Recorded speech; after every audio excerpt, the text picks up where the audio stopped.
La sangre de Cristo en la salvación del alma.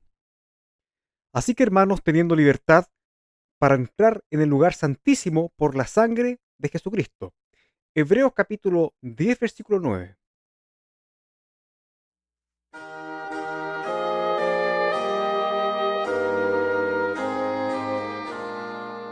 Estimado auditor, tenga usted cordiales saludos. Mi nombre es Juan Cepeda y en este nuevo audio voy a abordar un tema importantísimo, el cual está directamente relacionado al Evangelio de Salvación, sin la cual se hace imposible la salvación de las almas, pues por medio de este elemento precioso es posible la remisión total de los pecados, es decir, un lavamiento integral y total del alma, haciendo a las personas aptas para poder tener morando al Espíritu Santo de Dios y después de la muerte física sean aptas para estar en la misma presencia del Padre de los cielos.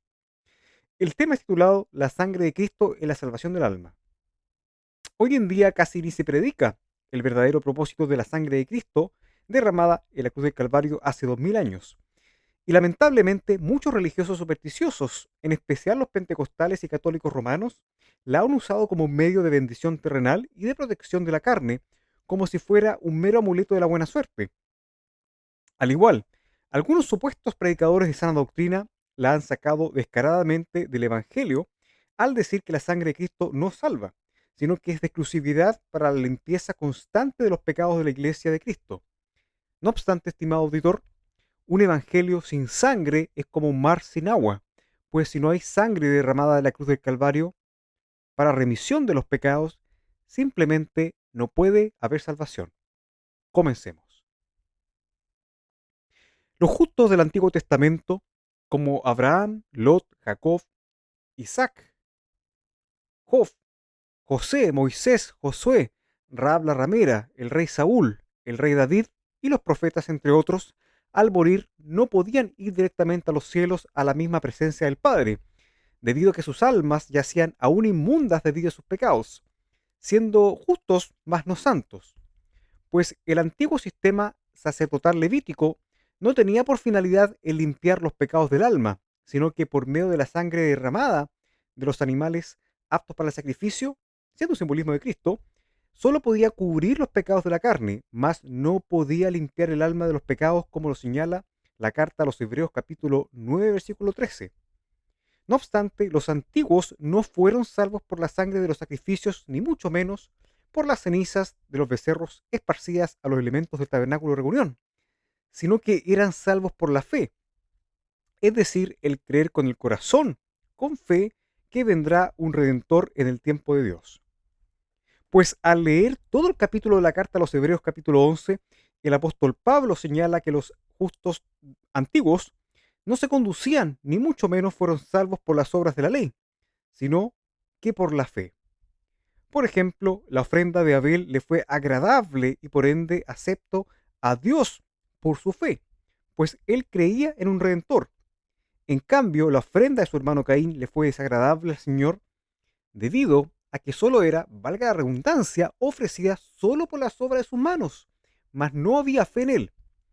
Pues bien, como dice Jeremías capítulo 10, versículo 17, Dios escudriña los corazones de los hombres y Dios no vio fe alguna en Caín.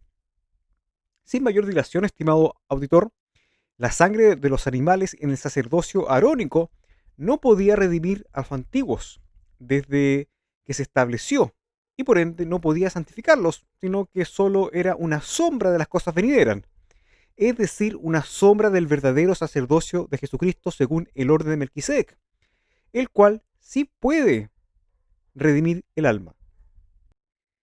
El apóstol Juan en Apocalipsis 21-27 señala que no entrará a la ciudad celestial ninguna cosa inmunda o que hace abominación y mentira, sino solamente los que están inscritos en el libro de la vida del Cordero. Estimado auditor, antes de la muerte del Señor Jesucristo por nuestros pecados en la cruz del Calvario, las almas justificadas por la fe en un Redentor, es decir, fe en Cristo, no podían acceder directamente al cielo, pues sus almas yacían aún inmundas por el pecado. Pues el Señor se acordaba constantemente de los pecados del alma, por eso el continuo sacrificio, pues era necesario cubrir los pecados de la carne. No obstante, estimado auditor, las almas salvadas iban a un lugar ubicado en los lugares más profundos de la tierra, conocido genéricamente como el Seol o el infierno. Y no quiero que me malinterprete. Cuando me refiero al infierno no es el lugar de tormento en el cual las almas condenadas con sus pecados van, sino que genéricamente el infierno es en ese tiempo consistía en dos lugares. Uno como me acabo de mencionar, el lugar de tormento, el cual existe aún, el cual es un lugar de espera de las almas condenadas para compadecer al juicio ante el gran trono blanco. Y el otro, el seno de Abraham o el paraíso, otro lugar de espera, de consolación, mientras se cumplía la promesa del Señor del Redentor, o conocido también como el Mesías, el cual vino y es el Señor Jesucristo, que derramó su sangre bendita para redimir a las almas que yacían en el seno de Abraham, además de redimir a las almas del tiempo de la gracia. Entonces, ¿por qué las almas, por ejemplo, de Abraham, del profeta Samuel, o del rey David, o del mendigo Lázaro, no pudieron subir directamente a la presencia del Padre como si las almas salvadas en el tiempo de la gracia? Por la sencilla razón que sus almas estaban sucias. Los pecados aún estaban en sus almas y su fe en el Redentor no podía limpiarlas. Solo debían ser pacientes y esperar en el Señor en aquel seno de Abraham. Recordemos que el Padre es santo y en los cielos no puede haber pecado, pues el mismo Señor expulsó a Satanás y a los ángeles rebeldes de allí. Estimado auditor, en el antiguo pacto, Dios no podía perdonar los pecados y siempre se acordaba de ellos. Pues bien, el rey David sabía perfectamente aquella realidad y él escribió en reiteradas ocasiones en los salmos respecto a esto. Veamos algunos de estos salmos a continuación. Acuérdate, oh Jehová, de tus piedades y de tus misericordias, que son perpetuas. De los pecados de mi juventud y de mis rebeliones no te acuerdes. Conforme a tu misericordia, acuérdate de mí, por tu bondad, oh Jehová. Salmo capítulo 25, versículos 6 y 7. Ten piedad de mí, oh Dios, conforme a tu misericordia, conforme a la multitud de tus piedades, borra mis rebeliones. Lávame más y más de mi maldad. Y límpiame de mi pecado, porque yo reconozco mis rebeliones, y mi pecado está siempre delante de mí. Salmo capítulo 51, versículos del 1 al 3. Y ahora, Señor, ¿qué esperaré? Mi esperanza está en ti. Líbrame de todas mis transgresiones. No me pongas por escarnio del insensato. Salmo capítulo 39, versículos 7 y 8. Estimado auditor, el rey David reconocía que el Señor aún se acordaba de los pecados de su alma, pues aún sus transgresiones y rebeliones en contra del Señor permanecían en él. De la misma manera, David sabía que él no iría al cielo después de su muerte, sino que iría directo al Seol, porque mi alma está hastiada de males y mi vida es cercana al Seol. Salmo capítulo 88, versículo 3.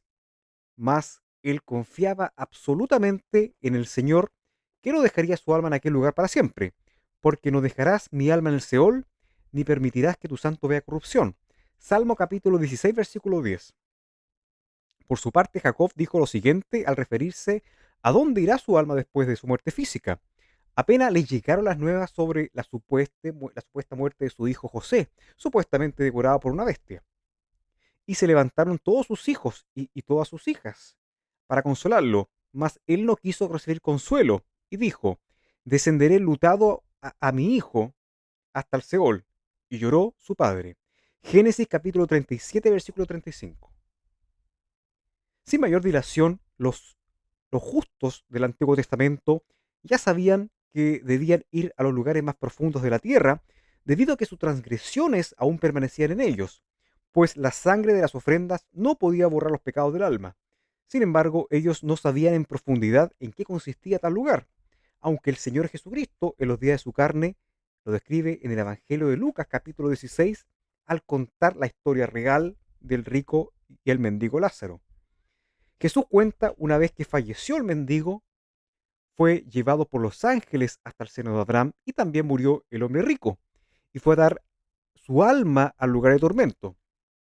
Mientras el mendigo Lázaro fue consolado en el seno de Abraham, el hombre rico era atormentado con fuego y angustias. Su alma sentía una gran sed. Primero, el alma del mendigo fue salva, pues él no fue al seno de Abraham por ser pobre ni ser humilde, pues la salvación nunca ha sido por obras, sino que él creía en un redentor de Dios que vendrá y vino, y creía que él había transgredido las leyes de Dios, pues sabía que sus pecados estaban atados a su alma. En cambio, el rico estaba preocupado de los placeres temporales del pecado, en banquetes, en vestimentas finas. pero se había despreocupado de lo más importante, su alma. Una vez estando en el lugar de tormentos, vio a Abraham con Lázaro, en el lugar de consolación, a quien aquel hombre siempre humillaba. Ahora el rico pedía a Abraham por misericordia y que enviara a Lázaro a que refrescara su lengua con la punta de su dedo en agua. Todo parece indicar que el rico sabía perfectamente quién era Abraham. Igualmente, el alma del profeta Samuel, después de su muerte física, no fue al cielo directamente, sino que fue al seno de Abraham. En 1 Samuel capítulo 28 nos cuenta que el rey Saúl, habiendo sido desechado por Dios en el reinado de Israel, fue hasta una divina en la región de Endor, un hecho claramente abominable ante los ojos de Dios, pues Saúl estaba desesperado por guía. El Espíritu Santo lo había abandonado por estar en rebeldía en contra de Dios. Sin mayor dilación, Saúl le pidió hacer venir al profeta Samuel, que ya hacía muerto.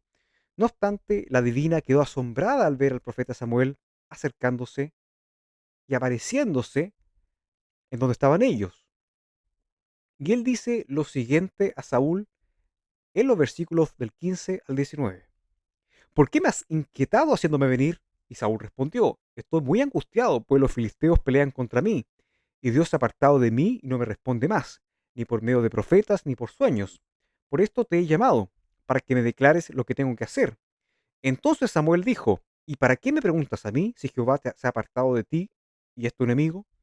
Y Jehová te ha hecho como dijo por medio de mí, pues Jehová ha quitado el reino de tu mano y lo ha dado a tu compañero David, como tú no obedeciste a la voz de Jehová, ni cumpliste el ardor de su ira contra Amalec.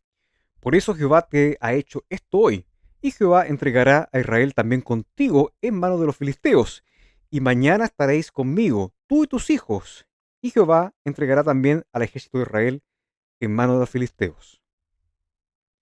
Estimado auditor, el profeta Samuel, que ya se había muerto, subió su alma hasta donde estaban reunidos la divina y Saúl, pues en primer lugar, el que se apareció fue Samuel, no un demonio que se personificó como él. En segundo lugar, Samuel no estaba en el cielo, sino en las partes más profundas de la tierra, o el seno de Abraham, pues la divina le comenta a Saúl que vio dioses subir de la tierra.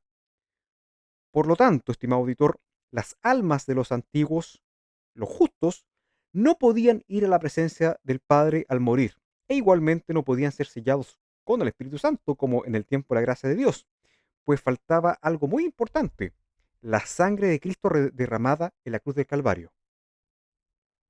Entonces, ¿cuál es la función de la sangre de Cristo? Pues debido a que las almas justificadas en el Antiguo Testamento no habían sido redimidas por la sangre de Cristo, ya que aún no moría el Señor Jesucristo. Obviamente, ellos ni podían ser sellados con el Espíritu Santo ni ascender a los cielos después de la muerte física, pues sus almas estaban con sus pecados, sus habitaciones estaban sucias. En esas condiciones, el Espíritu Santo no podía morar en ellos, pues Dios no puede habitar en un lugar en donde hay pecado. No obstante, el Señor ungía con su espíritu a ciertas personas del pueblo de Israel para ciertas funciones, como al rey Saúl, al rey David o a los profetas, mas no podía morar en ellos. Bien dijo el rey David en su angustia, no eches de delante de ti y no quites de mí tu Santo Espíritu. Salmo capítulo 51, versículo 11.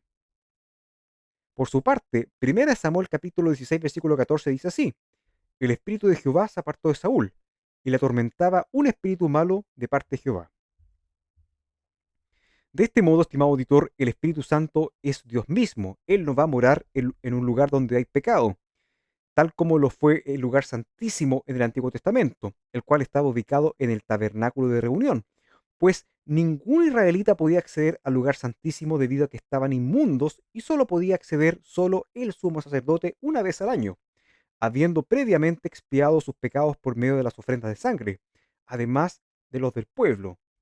El lugar santísimo era la figura de la santidad de Dios, el cual estaba separada del lugar santo por un velo. No obstante, estimado auditor, aquella sangre de animales no hacían perfecto al pueblo, ya que era una figura de lo venidero, pues el profeta Jeremías en el capítulo 31 profetiza, valga la redundancia, que el Señor establecerá un nuevo pacto, y mucho mejor al primero que hizo con el pueblo una vez que lo sacó de la tierra de Egipto, bajo el cual el Señor mostrará su misericordia a las injusticias y de los pecados y de las iniquidades, no se acordará más.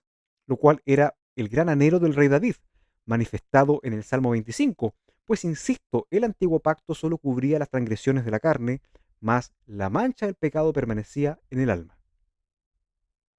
La bendita sangre de Cristo es fundamental, estimado auditor, pues redime una vez y para siempre el alma de los pecados. Es decir, que la sangre de Cristo produce un lavamiento total del alma, una purificación. Y todo lo que la mataba por toda la eternidad, los pecados, ahora son echados fuera, de los cuales el Señor nunca más se acordará de ellos. Estimado auditor, leamos ahora Hebreos capítulo 9, versículo del 11 al 28. Pero estando ya presente Cristo, somos sacerdotes de los bienes venideros por el más amplio y más perfecto tabernáculo, no hecho de manos, es decir, no de esta creación, y no por sangre de machos cabríos ni becerros, sino por su propia sangre. Entró una vez para siempre en el lugar santísimo, habiendo obtenido eterna redención. Porque si la sangre de los toros y de los machos cabríos y la ceniza de los becerras rociadas a los inmundos santifican para la purificación de la carne, cuánto más la sangre de Cristo, el cual mediante el Espíritu Eterno se ofreció a sí mismo sin mancha a Dios, limpiará vuestras conciencias de obras muertas para que sirváis al Dios vivo. Así que por eso es mediador de un nuevo pacto, para que interviniendo muerte para la remisión de las transgresiones que había bajo el primer pacto, los llamados reciban la promesa de la herencia eterna. Porque donde hay testamento es necesario que intervenga muerte del testador, porque el testamento con la muerte se confirma, pues no es válido entre tanto que el testador vive, de donde ni aun el primer pacto fue instituido sin sangre. Porque habiendo anunciado Moisés todos los mandamientos de la ley a todo el pueblo, tomó sangre de los becerros y de los machos cabríos, con agua, lana escarlata e hisopo, y roció el mismo libro y también todo el pueblo, diciendo, esta es la sangre del nuevo pacto que Dios os ha mandado. Y además de esto, roció también con la sangre el tabernáculo y todos los vasos de ministerio. Y casi todo es purificado según la ley. Con sangre y sin derramamiento de sangre no se hace remisión. Fue pues necesario que la figura de las cosas celestiales fuesen purificadas así, pero las cosas celestiales mismas con mejores sacrificios que estos, porque no entró Cristo en el santuario hecho de mano, figura del verdadero, sino que en el cielo mismo, para presentarse ahora por nosotros ante Dios, y no para ofrecerse muchas veces como entra el sumo sacerdote en el lugar santísimo cada año con sangre ajena. De otra manera, le hubiera sido necesario padecer muchas veces desde el principio del mundo, pero ahora en la consumación de los siglos se presentó una vez para siempre por el sacrificio de sí mismo para quitar de en medio el pecado, y de la manera que está establecido para los hombres que mueran una sola vez y después de esto el juicio. Así también Cristo fue ofrecido una sola vez para llevar los pecados de muchos y aparecerá por segunda vez sin relación con el pecado, para salvar a los que le esperan. Estimado auditor, ya desde los profetas se anunciaba a Cristo y su sacrificio en la cruz, pues el Señor ha mostrado su misericordia por medio de este nuevo pacto, no solo a los judíos, sino también a todo el mundo gentil. Pues bien, el Señor se lo comunicó al apóstol Pedro en una visión en el libro de los Hechos capítulo 10, la cual indicaba de lo que Dios había limpiado, que no lo llame inmundo, porque el Señor derramó su bendita sangre por los pecados de todo el mundo. Y Pedro en ese entonces aún pensaba que la promesa era solo para los judíos y que los gentiles no tendrían parte de esto. Igualmente, en la carta a los Hebreos capítulo 9, Pablo intenta persuadir a los judíos de que este nuevo pacto es aquel del cual los profetas hablaron, siendo cumplido en Cristo Jesús, y establece una excelsa comparación entre el antiguo pacto y el nuevo en Cristo, exponiéndoles de la inefectividad del derramamiento de sangre de animales para la remisión de los pecados del alma, y que el único medio de aquella remisión era y es la bendita sangre de Cristo que quita el pecado del mundo. En el Salmo capítulo 89, versículos del 26 al 29, el rey David describe bien el carácter eterno de este nuevo pacto de sangre. Mi Padre eres tú, mi Dios y la roca de mi salvación. Yo también les pondré por primogénito el más excelso de los reyes de la tierra. Para siempre le conservaré mi misericordia y mi pacto será firme con él. Pondré su descendencia para siempre y su trono como los días de los cielos. Estimado auditor, ahora en este nuevo pacto, la sangre de Cristo limpia a los pecadores de todos sus pecados ligados al alma, y de esta manera el Espíritu Santo puede entrar a morar, ya que nuestra habitación es ahora un lugar santísimo y somos conocidos por Dios. Ya nuestro Padre Celestial se ha olvidado de todos los pecados que estaban atados al alma, y al morir nuestras almas no van directamente al seno de Abraham como los justos del Antiguo Testamento, sino que tenemos acceso directo al Padre de los cielos, pues estamos en la mismísima santidad de Dios. Sin embargo, para que el lavamiento total de nuestra alma sea hecha efectiva, el pecador debe arrepentirse y creer con fe en el Evangelio de Salvación, es decir, creer que Cristo murió por todos nuestros pecados, que fue sepultado y al tercer día fue resucitado por el Padre, según las Escrituras. Sin arrepentimiento y sin fe no hay lavamiento del alma. Por ende, no hay sello del Espíritu Santo y por lo tanto no hay salvación, obviamente. Estimado auditor, tristemente en los últimos tiempos se han levantado personas que solían predicar la sana doctrina. No obstante, por escuchar al enemigo, no han guardado la palabra de Dios correctamente, pues ellos han argumentado que la sangre de Cristo no tiene nada que ver en la salvación del alma, sino que es de uso exclusivo para la iglesia, pues según sus falsas enseñanzas, la sangre de Cristo limpia los pecados de los que ya son salvos, no de todo el mundo. Eso claramente es una terrible blasfemia y claramente estas personas se han apartado de la fe verdadera, yéndose en pos de doctrina de demonios. Pues el apóstol Pablo nos advierte en Colosenses capítulo 2, versículo 8, lo siguiente: mirad que nadie os engañe por medio de filosofías y huecas sutilezas, según las tradiciones de los hombres, conforme a los rudimentos del mundo y no según Cristo.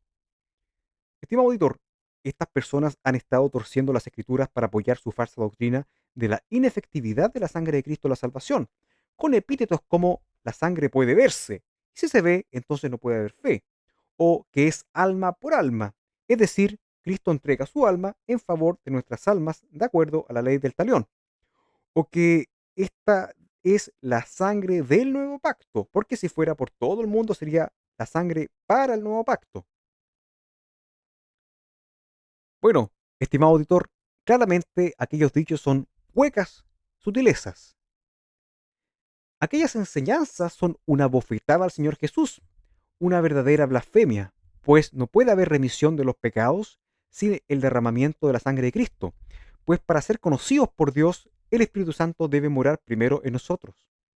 Hebreos capítulo 9, versículo 22 dice así: y casi todo es purificado, según la ley, con sangre, y sin derramamiento de sangre no se hace remisión. En primer lugar, la sangre de los machos cabríos y de los toros solo expiaba los pecados temporalmente, mas no había remisión de estos. Pero Cristo derramó su sangre que hace remisión, es decir, borra todos los pecados del alma. Por lo tanto, Hebreos capítulo 9, versículo 22, no se refiere a la sangre de los animales en ofrendas, por supuesto que no, sino a la misma sangre de Cristo. Por este motivo, la sangre de Cristo tiene que lavar completamente el alma de los pecados para ser santos. De lo contrario, no puede haber sello del Espíritu Santo, pues no va a morar en una habitación sucia. En el Antiguo Testamento no había sello del Espíritu Santo en los creyentes, porque sus almas aún estaban sucias por el pecado, aún Cristo no había derramado su sangre. Entonces, señores que enseñan esta espantosa blasfemia, ¿cómo puede ser la persona sellada con el Espíritu Santo si la sangre de Cristo es solo para los salvados? Si la sangre nos salva, entonces ¿por qué el alma de los antiguos no fueron directamente al cielo? Si ustedes dicen que solo la fe en la muerte de Cristo se puede ir al cielo. Si la sangre es solo para los salvados, ¿por qué Juan el Bautista dijo que Jesús es el Cordero de Dios que quita el pecado del mundo? Estimado auditor, veamos ahora tres pasajes bíblicos que derrumban absolutamente este falso evangelio. Pues insisto, no puede haber sello del Espíritu Santo sin la sangre de Cristo, y sin el Espíritu Santo es imposible la salvación de las personas. Leamos Marcos capítulo 16, versículos del 15 al 16. Y les dijo: id por todo el mundo y predicar el evangelio a toda criatura. El que creyere y fuere bautizado será salvo, mas el que no creyere será condenado. Pues bien, Marcos dice: el que creyere y fuere bautizado será salvo.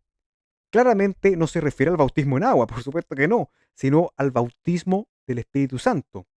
Por lo tanto, no puede existir sello del Espíritu Santo sin la sangre, pues la bendita sangre de Cristo purifica completamente el alma de la persona para que finalmente pueda morar el Espíritu Santo, pues Dios mismo no va a morar en un lugar sucio. Una vez que ocurre el sello del Espíritu Santo, la persona es salva. De esta manera queda derribada la falsa enseñanza del Evangelio sin sangre. Leamos ahora segunda de Tesalonicenses capítulo 2 versículo 13.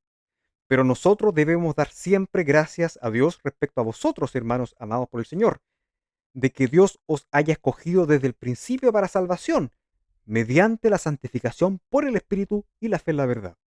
Una vez más, estimado auditor, la elección de Dios para salvación no puede ser antes del sello del Espíritu Santo, pues cuando la persona se arrepiente y cree en el Evangelio con fe, ocurre una redención del alma de aquella persona que está arrepintiéndose y creyendo en el Evangelio. Es decir, la sangre de Cristo purifica completamente el alma de los pecados. De este modo, ahora su habitación está limpia y lista para recibir al Espíritu Santo, para que more en aquel hasta el glorioso día de la redención. Luego, una vez que el sello o el bautismo del Espíritu Santo ocurre, Dios escoge al tal para salvación, pero no antes. Otra vez, no puede haber salvación sin derramamiento de sangre, no puede haber salvación sin remisión de los pecados del alma. Este pasaje demuestra que un evangelio sin sangre es una doctrina de demonios. Por último, leamos 1 de Pedro capítulo 3 versículo 21.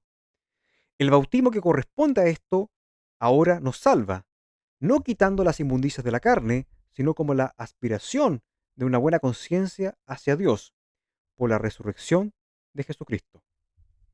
Otra vez, el bautismo que salva no es el bautismo de agua, sino es el bautismo del Espíritu Santo.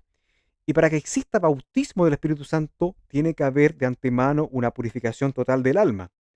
Entonces, señores que predican este evangelio sin sangre, ¿cómo puede ser que el alma sea redimida sin la sangre?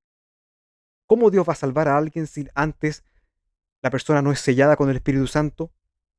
Ustedes, señores, están despreciando la sangre de Cristo y su perfecto sacerdocio, pues sin la sangre de Cristo no hay salvación, no hay lavamiento del alma para que entre el Espíritu Santo a morar. Sin sangre no podemos estar en la santidad sin la cual nadie verá al Señor.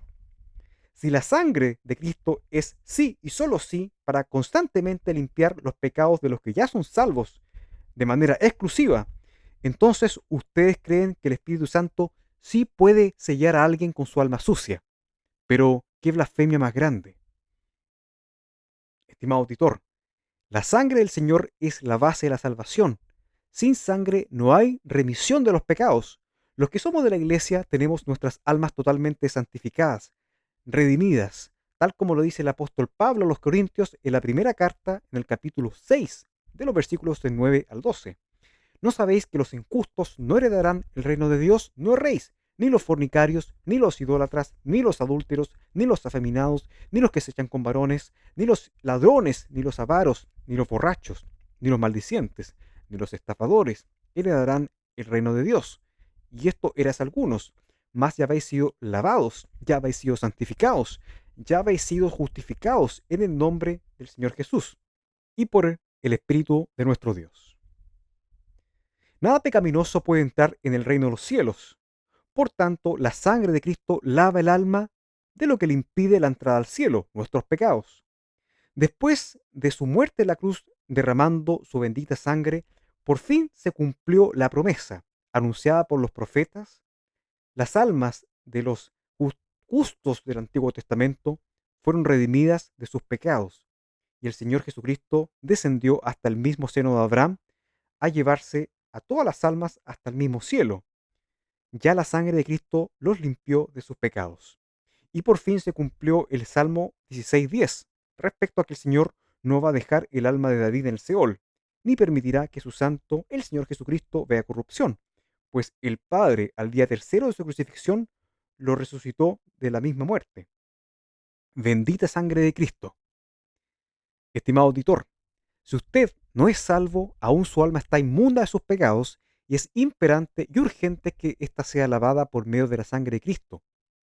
Para que eso ocurra, usted debe arrepentirse, es decir, reconocer que es un pecador, que Dios lo ve como un inmundo con sus pecados. Y a causa de esto, usted está condenado al mismo lago de fuego. Y al arrepentirse, crea con fe que Cristo murió por todos los pecados suyos, que ha lavado su alma de sus pecados. Si usted se arrepiente y cree en el Evangelio, su alma está limpia con la sangre de Cristo y lista para recibir al Espíritu de Dios, para morar en usted hasta el día de redención. Vea el gran contraste que existe en estos tiempos, estimado auditor. Si usted es salvo, usted no tiene que ir a esperar al seno de Abraham como los antiguos, sino que usted va directamente al cielo, pues usted está todo limpio. En comparación a los antiguos como el rey David, que decía, no dejarás mi alma en el Seol para siempre, en el Salmo 16, o también en el Salmo 24. ¿Quién subirá al monte Jehová y quién estará en su santo lugar? El apóstol Pablo dice en Filipenses capítulo 1, versículo del 21 al 23, porque para mí el vivir es Cristo y el morir es ganancia. Mas si el vivir en la carne resulta para mí en beneficio de la obra, no sé entonces qué escoger, porque de ambas cosas estoy puesto en estrecho, teniendo deseo de partir y estar con Cristo, lo cual es muchísimo mejor. Estimado auditor, esa diferencia entre el estar en el seno de Abraham y el estar con Cristo en los cielos después de la muerte física es la sangre de nuestro Señor Jesucristo derramada en la cruz del Calvario hace 2000 años atrás. Igualmente, usted tendrá el Espíritu de Dios morando en usted. Claro, si se arrepiente y cree en el Evangelio, no como los antiguos, los justificados, en el cual el Espíritu entraba y salía en la persona en la cual el Señor decidía ungir para una función. Y lo más hermoso, que usted será hijo de Dios, no ya criatura como los antiguos, pues David o Abraham no eran hijos del Señor. Y todo esto gracias a la bendita sangre de Cristo, que borra todas las transgresiones y rebeliones del alma. Una vez más, mi nombre es Juan Cepeda, y si gusta este contenido, considera dar un like y suscríbase a este canal Espada y Fe. Que Dios los bendiga y hasta pronto, si el Señor nos da vida o si el Señor Jesús no ha regresado aún. Que Dios los bendiga.